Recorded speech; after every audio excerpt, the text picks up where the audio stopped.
ஞானிகள் கொடுத்ததெல்லாம் தப்பா? இப்ப சாமி பேரை சொல்லி சாமியார் பேரை சொல்லி இன்னும் அரைச்சி இத்தனை ஆண்டவனை என் கையில வச்சுக்கிட்டு இருக்கேன், தெய்வத்தை நான் கைவில்யம் பண்ணி வச்சிருக்கேன், பல கோடி நன்மையை தரும் ஆசை போட்டு அதன் ஆசைகளிலே சிக்கி இன்று மனித ரூபத்தையே சிதற வைத்துக் கொண்டுள்ளோம். மனிதனின் கடைசி நிறையான நாம் எதை பெறுகின்றோம்? ஆக சாகா கலை என்று இந்த உடல் பெற்ற பின் இதில் சகல இதுகளையும் உருவாக்கும் என்று அரச நிலையில் கொண்டு இது சாகா கலை. ஞானிகள் பெற்ற உணர்வுகள் எல்லாம் வேகா நிலை. இன்னொரு உடலுக்குள் போகாத இந்த உணர்வின் தன்மை தீயிலே குறித்தால் உயிர் வேகின்றதா? உணர்வுகள் கருங்குகின்றது, உணர்ச்சிகள் மாறுகின்றது. இந்த உடல் விட்டு சென்ற பின் கருகிய உணர்வுகள் தான் உயிரை எடுத்துக்கொண்டு அந்த உணர்வுக்கொப்ப எரிப்பூச்சியாக மாற்றுகின்றது.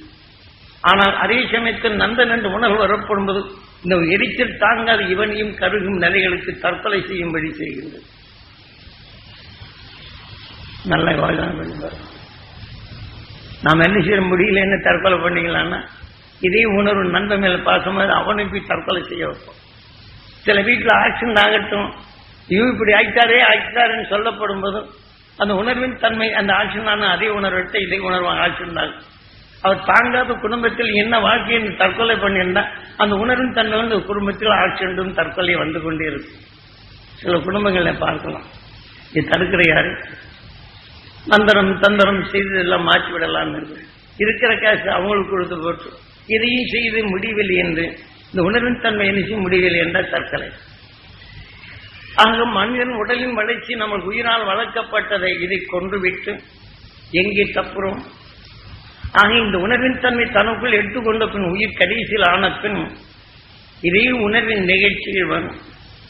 அடுத்து இந்த உடலுக்கு தக்க உணர்வுகள் பாரும். பாம்பினங்கள் தன்னிலே பல நிலைகள் ஏற்பட்டு விட்டால் தாங்கவில்லை என்ற தன் உடலில் கொச்சி தான் மரணம் அடையும். விஷத்தின் ஆற்றல் அது உருவாக்கப்படும் போது தன்னால் முடியவில்லை என்றால் கடைசி நிமிடம் இந்த உடலை வேதனைப்படுவதற்கு மாறாக தன்னிலே கொச்சி தீண்டிவிடும். பின் இந்த விஷயம் பட்ட பின் நாம் அறிந்துவிடும். விஷத்தின் தன்மை உணவாக உட்கொண்டு உணர்வின் தன்மை தான் ஜீர்ணிக்க உதவினாலும் உடன்மேல் நிலைகள் பட்ட பின் இந்த விஷத்தின் தன்மை பாடப்போகும்போது அதுவும் மரணம் அடைகின்றது. இப்ப நல்ல பாம்பின் விஷயத்தை நாம் உடலுக்குள் சாப்பிட்டா ஒண்ணும் இல்லை. அதே சமயத்தில் புண்ணு சிறுசா இருந்து விஷயத்தில் லேசா பட்டா பிறகு உள்ளுக்கு ஊடுருவி நம்மை கொண்டுவிடும். ஏனென்றால் இதை போன்ற உணர்வின் இயக்கங்கள் எப்படி இருக்கிறது ஞானிகள் கண்டு உணர்ந்தனர்.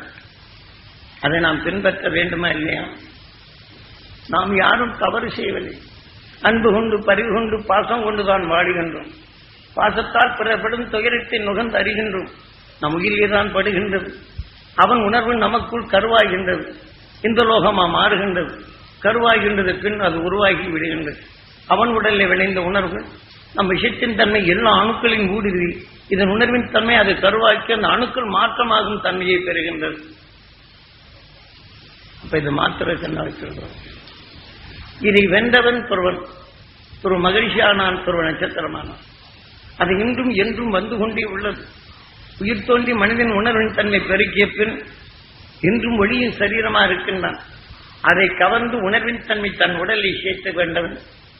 இந்த இருளை அகற்றி இந்த உணர்வை நாம் வாழ்க்கையில் சேர்த்துக் கொண்டால் விஞ்ஞானி பல உணர்வை சேர்த்து பல காலம் வாழலாம் என்று வைத்தது 1500 ஆண்டு இருந்தால் இது என்றும் ஏகாந்த நிலைகள் வந்து பல ஆயிரம் ஆண்டுகள் நாம் இதை சூரியன் அழிந்தாலும் இந்த பிரபஞ்சமே காணாமல் போனாலும் இந்த பிரபஞ்சத்திலிருந்து அகண்ட அண்டத்தில் வரும் தூசிகளை நுகர்ந்து ஒளியாக மாற்றும் திறன் பெற்று விடுகின்ற மனிதனானத்தின் எண்ணத்தால் கவர்ந்து உணர்வின் தன்மை நீக்கியவன். ஆக எதனை நீக்கினானோ அந்த உணர்வுக்கு தக்கவர் உணர்வின் தன்மை ஒவ்வொரு பொருளும் திண்மை மாற்றி செயல்படுகின்றான். ஒரு கம்ப்யூட்டரில் எலக்ட்ரான் என்ற நிலை வரும்போது உணர்வின் அதிர்வுகளை வைத்து எதன் அதிர்வோ அதை மாற்றி அமைக்கும் பல நிலைகள் கொண்டு வருகின்றான். எலக்ட்ரான் என்ற நிலையில் ஒரு பாஷையில் இல்லைனால் அந்த பாஷையின் மோதலுக்கொப்ப உணர்வின் அறிவாகி எழுத்தின் ரூபத்தை கொடுத்து இந்த விஞ்ஞானி ஒரே நிலையில் ஒரே அழுத்தத்தில் தமிழ் தெலுங்கு ஹிந்தி உலகில் உள்ள 100 பாஷைகளை மொழிபெயர்ப்பாகி அந்த உடலின் அந்த உருவத்தின் அமைப்பை கொடுக்கின்றார். ஏனென்றால் இந்த அதிர்வின் உணை கொண்டு பார்க்கின்றோம் அல்லவா? எதன் உணர்வின் விஷத்தன்மை கலக்கின்றாலும் இந்த உணர்வுக்கொப்ப இதன் இணைப்பால் இதன் ரூபமாகும் என்று ஒரு நொடியில் நாம் படித்து பாஷையாகி பல நிலைகள் எழுத்து வடிவுக்கு கொண்டு வருவதற்கு முன்னர் ஒரு நொடிக்குள் 100 உணர்வுகளை மாற்றிடும் சக்தி பெறுகின்றான் விஞ்ஞானி.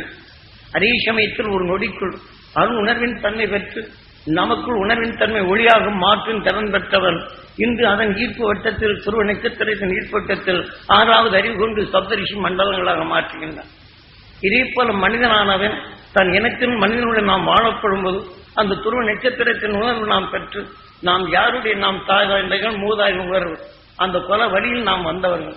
அவர்கள் பெற தவறினார்கள். நாம் பெற்ற பெண் அவர்கள் அந்த துருவ நட்சத்திரத்தின் ஈர்ப்போட்டில் செல்ல முடியவில்லை.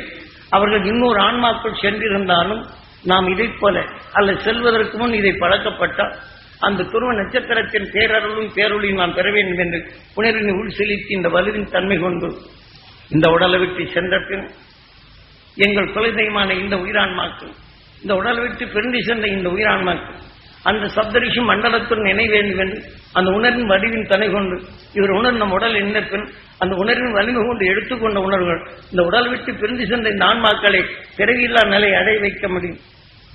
இப்படித்தான் இந்த உடல் பெற்ற உணர்வு மனிதன் தனக்கு தன்னை காக்க எத்தனை வேதனைப்பட்டார் நம்ம மூதாதைகள் நமது பரிவுடன் காக்க அவர்கள் எத்தனை வேதனைகள் நுகர நேருகின்றது. அதை நாம் அதனுடைய கிளை வழி விழுதுகள் நாம் அங்கே செலுத்தி கரைக்க வேண்டும். இதற்கு தான் இப்ப தத்து பிள்ளைகளை இந்த பிள்ளை எல்லாம் கொள்ளி வைக்கிற காலம் இல்லையா அந்த கொள்ளி வெளியே ஆகினா எடுத்து வச்சுக்கிடுவான். இப்ப அந்த கொள்ளி நாம் வளர்த்துக்கிட்டு வரப்போகும்போது அந்த குழந்தை தன்னுடைய பிள்ளையே நம்மளுக்கு ஒரு சுகமா வளர்ந்துருச்சுன்னு அப்படி சொல்லணும். இப்படி கெஞ்சிருது இது சொன்னபடி கேட்கறது எனக்கு பிள்ளையிலேயே சேர்ந்திருப்பாங்க. ஏன்னா இவன் தான் கொள்ளி வச்சு சொர்க்கத்துக்கு அனுப்பாங்க நினைப்பாங்க. இந்த வேதனை உணர்வுகள் எடுத்து வளர வளர இவனுடைய பற்ற அற்று போகும். கடைசியில் இத்தனை பிள்ளையும் கொள்ளி வைக்க பிள்ளையும் தெரியாலேயே நான் இத்தனை தூரம் வளர்த்தனே அந்த வேதனை பற்றி இந்த கொள்ளி வைத்த பிள்ளையை மாறாக அவன் உடலில் இப்ப அதன் நிலையாகும். பிறவிக்குத்தான் வருகின்றோம். நல்ல யோசனை பண்ணிப்பாங்க. இதெல்லாம் நாம் தப்பணுமா இல்லையா? இந்த விஞ்ஞான உலகம் காற்று மண்டலமே நச்சுத்தன்மை அடைகின்றது. மனிதனுக்கு மனிதன் சிந்தனை இழக்கின்றான். தான் வாழ தீவிரவாதம் என்று ஒரு கூட்டமைப்பு அமைக்கின்றான். அதன் வெளிப்படி இந்த உடலை வளர்க்க பல கொலைகளை செய்கின்றான். தேடி வைத்தும் செல்வத்தை தேடினாலும் கூட்டமைப்பாக அவனை கொள்ளுகின்றான். அதிலிருந்து தேடி செல்லுகின்றான். எப்படி மிருகங்கள் தன் கூட்டமைப்பின் வலுவைத்தன்மை கொண்டு மற்றதை வேட்டையாடி உணவாக இருக்கின்றதோ இப்படி மனிதனுக்கு மனிதன் வேட்டையாடும் உணர்வுகளை வளர்ந்துவிட்டது. இந்த உணர்வின் தன்மை நுகர்ந்த பின் நாமும் வேட்டையாடும் நிலைக்கு மாறுகின்றோம். மனிதனை கொள்ளும் உணர்வு இருக்கிறது தவிர மனிதனை காக்கும் உணர்வில்லை. மனிதனை காக்க நல்ல உணர்வு ஆலயங்கள் வைத்தாலும் அவன் அதன் நிலைகள் போனாலும் அவன் ஏமாந்து அவன் பாக்கெட்டில் இருக்கிற காசு எடுத்துக்கிறோம். இல்லை என்ன அவனின் பெயரை சொல்லி அவனுமே நரபலியாக்கி அதில் சக்தி பெற்று தான் நடுவனும் இப்படி ஒரு மந்திரவாதி வருகின்றான். இது சொன்னபடி வெண்ணெய்சியை ஏமாற்றி கொடுப்பேன். அதை நரபலி கொடுத்தோம்னா அதை மெச்சி இவனுக்கு கொடுப்போம். முதல்ல ஆட்டை கொடுக்குறான். அந்த தேதி நம்மளுக்கு செல்வம் கொடுக்கணும். இவனை கொலை செய்ய வைக்கிறான். ஆகவே இதன் உணர்வு அவன் ஆவி இவனுக்குள்ள வரும்னு அவன் மறந்து விட்டான். இவன் கொலை செய்கிறான் அவன் உடலுக்குள்ளே செல்லுகிறான். இதன் கொலை செய்யான இந்த உணர்வு அவனுக்குள் அதே நிறைகள் ஆட்சி படைகிறது என்று அவன் மறந்து விடுகின்றான். இதெல்லாம் நாம் எந்தெந்த வழியில் இருக்கிறோம் என்று பாருவோம். இன்னைக்கு ஊரை ஏமாற்றலாம், உலகை ஏமாற்றலாம். இந்த உயிரிழக்க மட்டும் யாரும் ஏமாற்ற முடியாது. யாரும் மறக்க வேண்டாம். உங்களை என்ன செய்ய ஏமாற்றலாம். நான் அதை செய்வேன், யானை செய்வேன், போனை செய்வேன் என்று ஏமாற்றலாம். நாம் நுகர்ந்த உணர்வு அறிவு எதுவும் அதன் வெளிக்கொண்டு நம்ம அணுவாக்கி இந்த உடலே அவன் சேர்த்துக் கொண்டிருப்பான். அதன் கீதையிலே நீ எதை எண்ணுகின்றாயோ அதுவாகின்ற எதன் உணர்வின் தன்மை நமக்குள் உருவாகி ஒருத்தன் கொலை செய்ய வேண்டும் என்றால் அந்த கொலை செய்யும் உணர்வானால் கொலை செய்யும் உணர்வு நமக்குள்ளாகி மனிதனால் உருவாக்கிய அணுக்களை அனைத்தும் இது கொல்லும். ஆகவே அவன் கொலையிலிருந்து அவன் சீதம் போய்விட்டான் என்று அவன் போகமாட்டான். வந்துவிட்டென்றான் அவன்பான். கொல்ல உணர்வு எடுத்துக்கொண்ட உணர்ச்சிகளை ஊற்றினாலும் அந்த உணர்வுகள் நமக்குள் நுகர்ந்த உணர்வுகள் இந்த ரத்தத்தில் கலந்தது பிரம்மமாகின்றது. அந்த உணர்வு கொண்டு துரித நிலைகள் கொண்டு மனிதன் நிலைகள் எதன் வழியிலே செல்ல வேண்டும் அந்த உணர்வெல்லாம் கடைசி மையத்தில் உடல் மாற்றி விடுகின்றது. இதிலிருந்து யாரும் தப்ப முடியாது. நாம் நினைக்கிறோம் ஊருக்கு எல்லாம் நான் உபதேசம் பண்ணிட்டு நானும் இந்த தப்பொழில் இருந்தான் இவங்கிட்ட மட்டும் நான் ஏமாற்ற முடியும். ஏனென்றால் குரு இட்ட கட்டளைப்படி ஒரு உயிரும் கடவுளாக மதி அறியாதை சேர்ந்த தீமையில் அகற்ற இதை பயன்படுத்தும் என்றார். ஒரு சமயம் தான் எதிரிலிருந்து உருவாக்கப்படும் போது ஒரு மரத்தை காட்டுகின்றார் குருநாதர். இதை சொல்லு என்று மரம் தூக்கி பறத்து அங்கு போய்விடும். அப்போ யாராவது எதிரிகள் வந்தாலும் இதை எண்ணினால் அவனை தூக்கி எறிந்து விடலாம், வெற்றி பெறலாம், நம்ம யாரும் எதிர்க்க முடியாத என்ற உணர்வு வருகின்றது. இந்த உணர்வின் தன்மை வேண்டாம். ஒரு சிறிது தவறு செய்தால் இதே உணர்வை பாய்ச்சப்படும் அந்த வலிமைதான் இங்கே வரும். உனக்குள் இருக்கக்கூடிய சந்தர்ப்பத்தால் நல்ல குணங்களை அடித்து சென்றுவிடும். காற்று வேகமாக வீசினால் என்ன செய்யும்? தனியா கிட்டதை மட்டும் தூக்கிட்டு போமா, சேர்த்து நல்லதையும் தான் அடித்து செல்லும். ஆக நல்லதையும் சேர்த்து குப்பையுடன் சேர்த்து கலக்கத்தான் செய்யும். இதை போன்ற உணர்வுடன் உணர்வுக்குள் என்ன செய்யும் என்பதனை தெளிவாக்கினார். அப்போ இதை கொடுத்து சக்தி அனுப்பணும். ஆக இனி யாரும் எதிர்க்க முடியாதுன்னு நினைக்கிறேன். பலமுறை சோதிக்கும்படி செய்கின்றார். பலமுறை செய்த பின் இந்த உணர்வு தான் எனக்கு தோன்றும். இன்னும் சோதித்து பாரு என்றார். அந்த உணர்வின் தன்மை இங்கே வரப்போகும்போது இந்த தீமைகளை உருவாக்கும் உணர்வு தான் உனக்குள் வரும். அப்ப இந்த தீமையை யார் அடக்குவது, எப்படி அடக்குவது என்று நினைப்பார். இந்த 6வது அறிவை கொண்டு தீமை நீக்கி உணர்வை இதை எடுத்து அதன் செயலாக்கங்களை மாற்றும். அப்போதான் இது அடங்கும். நீ பரிசித்து பார்த்த, நான் ஒரு தரம் கொடுத்தேன், இதை செய்தேன், இன்னொரு தரமும் ஒரு தரமை செய்தார். ஒரு கரண்டி வாங்கிட்டு வர சொன்னார், அதில் ஈயத்தை வாங்கிட்டு வர சொன்னார், இரும்பு கரண்டி. மலங்காட்டுக்குள் கூப்பிட்டு போனார். அப்ப நிச்சய நெருப்பு போட்டு பல பச்சளைகளை அவருக்கு தெரிந்த பச்சை, நீ அந்த இதில் கொஞ்சம் எடுத்தான், இந்த இதில் கொஞ்சம் எடுத்துவாங்க. அங்கங்கே விழுந்த தூசிகள் எடுத்து வந்து மொட்டு மொத்தமா போட்டு எரிடா அப்படிங்கிறார். இந்த எரிந்த உணர்வுகள் அதில் வெறும் ஆவிகள் அந்த ஜூட்டுடன் இதுடன் கலக்கின்றது. அது கலந்த பின் என்ன செய்கின்றது? அந்த ஈயம் பல பல பலன்னு மின்னுது. அது வந்து பல பாகம் எனக்கு தெரியாமலே என்னென்ன பாகத்தில் என்னென்ன எடுத்துக்காங்க. அப்ப எரிய போகும்போது என்ன செய்யுது? தக தக தகன்னு எரியுது. எப்படிடா இருக்குங்க சாமி? தக தக தகன்னு இருக்கிறது. இன்னும் எப்படிடா இருக்கு? தக தகன்னு விட்டார் எப்படிடா இருக்குன்னு சொல்றாங்க. தக தகன் என்ன தக தங்கம் போல இருக்குங்க அப்படின்னு சொல்லிட்டு உடனே நெருக்கி மூடுறா அப்படிங்கிற. அப்பதெல்லாம் 600 பார்த்தா நல்ல சொக்க தங்கமா இருக்கு. இதை கொண்டு கடையில கொடுத்தோம்னா, ஆகா நீ பைத்தியக்காரத்தை சுத்திக்கிறன்னு இப்பதான் எனக்கு தெரியுது. ஆக நீ சங்கம் செய்கிற வித்தியால நீ எவ்வளவு வேணாலும் கூட உனக்கு காத்துறேன். இன்னொருத்தர் என்ன செய்றாங்க, நீ இதெல்லாம் செய்து விட்டேன்னு உங்களுக்கு மாட கோபுரம் நீங்க விற்க வேண்டாம், நாங்க வேணா இதுக்காக வேண்டி சுத்திட்டு தெரிஞ்சவங்க நிறைய பேர். நீ தெரிஞ்சு கொண்ட பெண் அப்புறம் என்ன செய்தார்? வித்துட்டு வந்த உடனே இதெல்லாம் வாங்கி எல்லாத்துக்கும் ₹1 ரூபாய் கொடுத்தோம். சரி, அவர் செய்யும் போதுதான் நம்ம இதானதுன்னு அவர் இல்லாத போது தனியா செய்தேன். அதே மாதிரி உருவாச்சு. ஆசை வந்துருச்சு இல்லை. இதை கொண்டு 2வது கொடுத்த நீ எவ்வளவு வேணாலும் கொடியானாங்க அங்கிருந்து வந்தாரு. அப்ப என்ன செய்தாரு? இப்ப எப்படி இந்த ஆசை வரும்? உன்னை மனதை தங்கமாக்குறதுக்கும் அதே சமயத்தில் பாதரசத்தில் மணி செய்யும் எழுதினார். எல்லா உணர்வுகளும் சேர்ந்து உயிர் எப்படி ஒளியானது, உணர்வின் தன்மை ஒளியாது என்று அதை சொன்னார். இதன்படி இங்கே தங்கத்தை தங்கத்தை போல மனமாக்கி மங்காத நிலையை உருவாக்கி உணர்வின் தன்மை தெளிவாக்கி தெளிவின் தன்மை உயிராக்க போகும்போது இது பாதரசங்களாக மாறும்.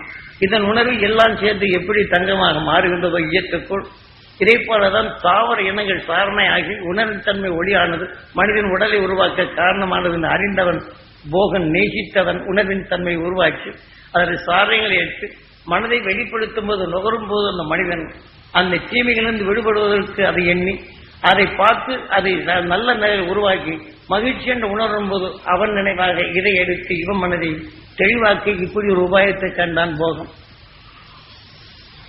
நீ என்ன செய்த? ஆசை வந்து இதை இன்னும் வித்து காசை பார்க்கலான்னு வச்ச. அப்ப இந்த ஆசையோட போகும்போது நீ இதை எடுக்க போற, இந்த உடலுக்கு இது உதவும், கொண்டாமா கொண்டாமா. அப்புறம் அந்த உன்னை ஏக போகத்தில் எல்லாம் செயல்படுத்தும். இது எங்கடா போறேன் அப்படின்னா, நான் தங்கத்தை நோக்கி போறேன். தங்கம் மங்காதுன்னு சொன்னீங்க, தங்கத்தை நோக்கி போறேன். இந்த ஆசை என்ன செய்யுது? வித்துதான் பாருங்க. தங்கத்தை மனசு தங்கமாகுமா? மனம் தங்கமாகும். ஆசையின் ஒரு தங்கத்தின் மேல் செல்லும். அந்த ஆசையின் ஒரு விற்று இது பல தவறுகளை செய்யும். இந்த மனிதன் நீ அழிக்கத்தான் உதவும். 2வது கொண்டு போன இந்த உணர்வு உபதேசம் காட்டவும் செய்தான். அதனால் பின் விலகி என்ன என்று செய்தான். அதனால்தான் இப்ப என்ன செய்வது? அவர் சொன்ன வழியில் தான் நீங்கள் உயர்ந்தால் உங்க மனம் உயரும். நீங்கள் மகிழ்ந்தால் மகிழ்ச்சி பெற வேண்டும் உங்க எண்ணம் வந்தால் இந்த தபோவனத்தை நீங்களே செயலாக்க, நான் அல்ல. இந்த உடல் இச்சைக்கப்படுவது எல்லோரும் பெற வேண்டும் என்ற ஆசை வரப்போது உங்களுடைய மனம் இங்கே கலந்து அந்த மனத்தால் செய்தால் இங்க வருவோரும் அந்த அருளை பெறுவார். நான் ஒருவன் மட்டும் செய்தார் இங்க வாங்கி இதை செய்து பெருமையை காட்டினா நடக்குமா? இதை போல உணர்வின் தன்மை அந்த அருளின் உணர்வால் தான் இதையும் விளைகின்றது. குருநாதர் காட்டி அருள்வழியும் இப்படி என்னுடைய ஆசைகள் செல்லப்படும் போது ஆசைகள் எப்படி ஆகின்றது, கடைசியில் நிராசையாக எப்படி மாறுகின்றது, உன்னுடைய மனங்கள் எப்படி செல்ல வேண்டும் என்று ஒவ்வொரு அனுபவத்தையும் குருநாதர் கொடுத்திருக்கிறார். இப்ப இதே போல காட்டுக்குள் என்னை செல்லும்படி செய்கின்றார். அதே சமயத்தில் செல்லும் போது சில இதுகளை சொல்லுகின்றார். யானை மனத்தை நீ நுகர்ந்து உனக்குள் வலுவாக்கினால் அந்த யானை மனம் வந்த பின் யானையுடைய மனத்தை கண்டு என் மிருகங்கள் ஒன்று மனத்தால் நுகர்ந்து அறிவது. நீ பயத்தின் நிலை கொண்டால் நம்ம அடித்து விடாமல் முதல்ல யானை அடிக்கும். ஆனால் பயத்தின் உணர்வு இல்லாதவர்கள் மனத்தின் தன்மை அந்த யானை பாகன ஒரு தரம் பயந்தான் திருப்பி அவனை அடிக்கும். அவன் உணர்வின் தன்மை தன் மனத்தின் தன் உணர்வின் தன்மை வலுவா அதனுடைய வலுவை காட்டப்படும் போது அடங்கும். என் மனத்தால் நுகர்ந்த யானைகள் எப்படி இருக்கணும். இதன் வழி காட்டுக்குள் செல்லும்போது யானை காதை வெடைச்சது அடிச்சு போன யானை வேட்டைக்கு போய் பழக்கினான். காதை தூக்கி வச்சு நிச்சயம் அடிச்சிடணும். அப்ப பயம் வரும். சாமி சொன்ன உணர்வு யானை கவர்ந்த அடிச்சிட்டு உணர்வு தான் கலங்குறேன். யானை உணர்வு மனம் எனக்குள் வர வேண்டும், அந்த வலு வர வேண்டும் என்று எண்ணல. அதை அடிச்சிடும் மனம் வர போகும்போது உணர்வு நடுக்கமாக இருக்கும். அப்பதான் முன்வைத்த காலை பின் வைக்காது என்று நான் கூறிய உணர்வை நினைவில் வரும். என்ன அப்புறம் மலமா இந்த பயம் வரும்போது அந்த யானையின் உடல்கள் அவர் சொன்ன சில முறைகள் உண்டு. அதை வைத்து தனக்குள் எடுக்கப்படும்போது கையில் அந்த யானையின் மனத்தை அடக்கக்கூடிய பச்சலையும் கையில கொடுத்திருக்கிறார். இதை மறந்துட்டேன். இந்த உணர்வின் நினைவே வரவில்லை. யானை அடிச்சிடும் தான் வந்தது. இந்த உணர்வின் தன்மை இதில் மாற்றப்படும்போது இந்த உணர்வு நுகரப்பட்டு அதே மனம் அங்க ஆகும்போது அது தன்னுடைய வலுவை இழக்கும். கையில இருந்தும் கூட துப்பாக்கி கையில இருந்து புலி வருது நடுங்கிட்டு இருக்க மாதிரி அதை காட்டுகின்றார். சுடும் மார்க்கத்தை காட்டினாலும் அதை அடக்கும் தன்மை இருந்தும் இல்லாத போய் இதில் அனுபவ கொடுக்கிறார்.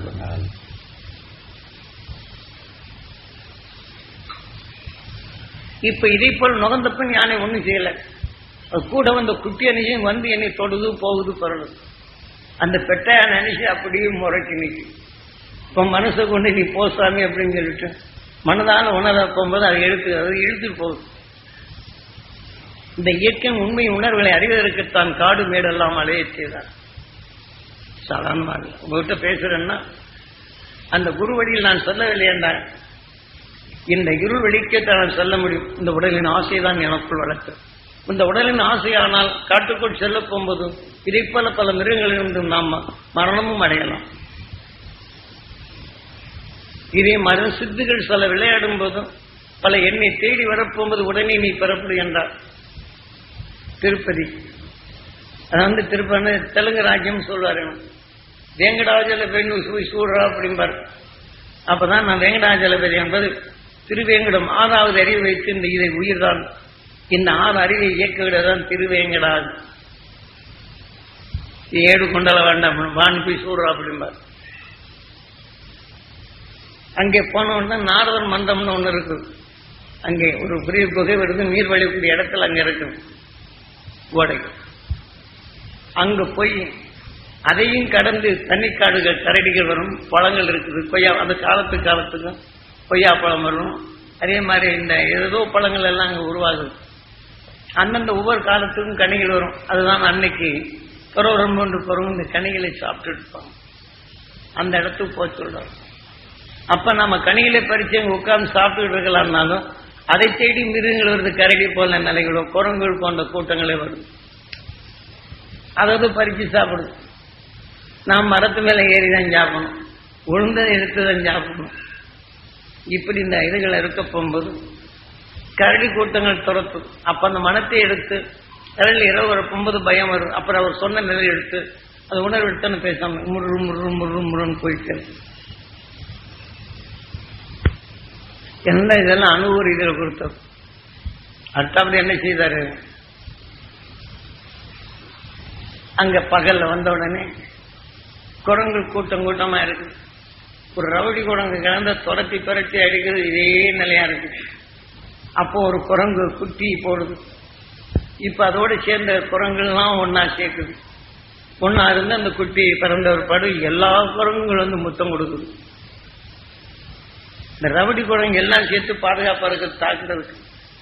அந்த ரவுடி குரங்கு நிச்சயம் அந்த குழந்தை என்ன ரவுடித்தனம் பண்ணாலும் கூட அந்த குழந்தை உடத்தில் பாசத்தால அப்படின்னு சொல்லிட்டு அந்த நம்ம கொஞ்சம் இல்லைங்க. இதே மாதிரி உணர்வு சேர்த்து கொஞ்சம் கொஞ்சமா நகர நகர இது எல்லா குரங்களும் உசாரது. அந்த குட்டி என்ன குரங்கும் அது கத்த ஆரம்பிக்குது. அப்புறம் நிச்சயம் இந்த இடத்துல உட்காரு. இப்படி கொஞ்சம் கொஞ்சமா நெருங்கி அந்த குட்டியை போய் தொட்டு முத்தம் கொடுத்து அதுவரையிலும் எல்லா குரங்களும் பிடிக்குது. பெண்கள் எல்லாம் அது வரையிலும் இந்த இது குட்டிக்கு ஒன்றும் தெரியல. இதை பார்க்க செய்யறார். அப்ப அந்த குட்டியை எப்படி குரங்கு தன் குட்டியை காக்குது, அதோட இனங்கள் எப்படி இருக்குது அப்படின்னு நாங்க காட்டுறார். அப்பதான் வீட்டுல நம்ம குழந்தையெல்லாம் விட்டு சமத்தா விட்டு பொம்பளை பிள்ளையெல்லாம் விட்டுட்டு ஒரு பிள்ளைய தான் கட்டி கொடுத்துருக்குறேன், பாக்கி ஒரு பிள்ளையும் கட்டி கொடுக்குறேன். அப்ப என்ன செய்யுது, அந்த குழந்தைகளை காக்க அந்த குருவைப்படுறது இப்ப தண்டமா நீங்க இருக்கிறானே இவனெல்லாம் அந்த கை குழந்தை விட்டுட்டு போகும்போது அந்த குழந்தைய பார்த்தோன்னு ஞாபகம் வரும். அந்த ஆசை வரப்போகும்போது அங்க கண்டுபிடிக்க உணர்வு. அப்ப நமக்கு பயமும் மற்ற நிலைகள் வரும். கரடி அடிச்சிருமோ, பாம்பு அடிச்சிருமோ, புலி அடிச்சிருமோ, இந்த உணர்வு வரும். ஆக அதை உணர்வை நுகராது இருக்கும் ஒரு பயம் இல்லை. குழந்தையின் ஞான உறவு காக்கணும் என்னப்போ இந்த பயமெல்லாம் வரும். அப்பதான் இந்த உணர்ச்சி விட்டு அனுபூர்வமாக கொடுக்கின்றான். உனக்கு கொடுத்த சக்தி நீ என்ன செய்கின்றாய் என்ற உணர்வு கொண்டுதான் அங்கிருந்து குழந்தைகள் அதே சமயத்தில் என்ன செய்யுதுன்னா இன்னொரு வேலையும் செய்தான். கொஞ்சம் தள்ளி தள்ளி உட்கார்ந்து ஒதுங்க போனோன்னே நம்ம உட்கார்ந்த இடத்துல அந்த காலத்து அரசர்கள் அதுல இருந்து அவர்கள் சில பேர் புதைச்சி வச்சிருக்கிறாங்க காசு. அந்த காசு வெளியில வருது. அவர் வருதோ அது வருதோ அல்லது இவர் ஏற்கனவே வர வைக்கிறாரோ தெரியல. அந்த தங்க காசுகள் இருக்கும். முக்கிய அதாவது நம்ம இந்த பட்டாணிகள்ல பருப்பு இருக்கும் அந்த மாதிரி அந்த சிறு அது கொஞ்சம் பெருசா இருக்கும். அந்த மாதிரி காசு இருக்கும். அதாவது நம்ம இந்த மொச்சக்கொட்டையை உடைச்சோன்னா எவ்வளவு பெருசு அந்த மாதிரி நீளமாகவும் வட்டமாகவும் செய்து அதை அச்சு விட்டுருக்காங்க. அது வந்த உடனே நம்மளுக்கு ஆசையை ஊற்றாரு. இது என்ன நீ எதுக்கு சோதிக்கிறாரு தெரியல. ஏன்னா குழந்தைய நினைக்கிறோம் இல்லை, இதை எடுத்துட்டு போய் குழந்தைய கூட்டிட்டு வந்துடலான்னு இந்த எண்ணங்கள் ஊற்றாரு. அப்ப என்ன செய்யறாரு, அந்த உணர்வின் தன்மை இங்க மனப்போராட்டாகுது. நாளைக்கு குருநாதர் சொன்ன வழியில் எப்படி இதாக்குதான் அதை பார்க்குற இதை காசு விட்டு மனப்போராட்டம் ஆகுது. இவனுங்க அங்கே வாடு இந்த குழந்தைய பார்க்குறான். இதே மாதிரி குழந்தை எப்படி தன் குழந்தைய காக்குறோம், இதை எடுத்து நம்ம கொண்டு கொடுத்து வரலாமா, இப்படி மனப்போராட்டத்தை கொடுக்கிறார். இத்தனையும் ஜெயிச்சு வர வேண்டியது. அப்புறம் என்ன செய்ய, அதை எடுத்துக்கொண்டு நீங்க பார்த்துருக்கலாம். அந்த திருப்பதியில் 1972 73 அந்த காசெல்லாம் உண்டியல் அப்படியே கொண்டு போட்டு மொட்டையை அடிச்சுட்டு அங்கிருந்து வெயில நடந்து திருத்தணி கையில காசு இல்லை. நேரத்தில் எந்தெந்த ஆசையெல்லாம் விட்டு இந்த சக்தி சீராக பயன்படுத்துறாங்க என்று இப்படி பல வகையிலும் மனப்போராட்டங்கள் வரும். இதிலையும் வெல்ல வேண்டிய நிலையை பரிசித்து வைத்தார். இதை கடந்தால் 3 லட்சம் பேரை சந்தித்து ஒவ்வொரு மனிதனும் எப்படி பெயரப்படுகிறார் என்ற நிலையை காட்டினார். இதான் ராமாயண மகாபாரதங்களை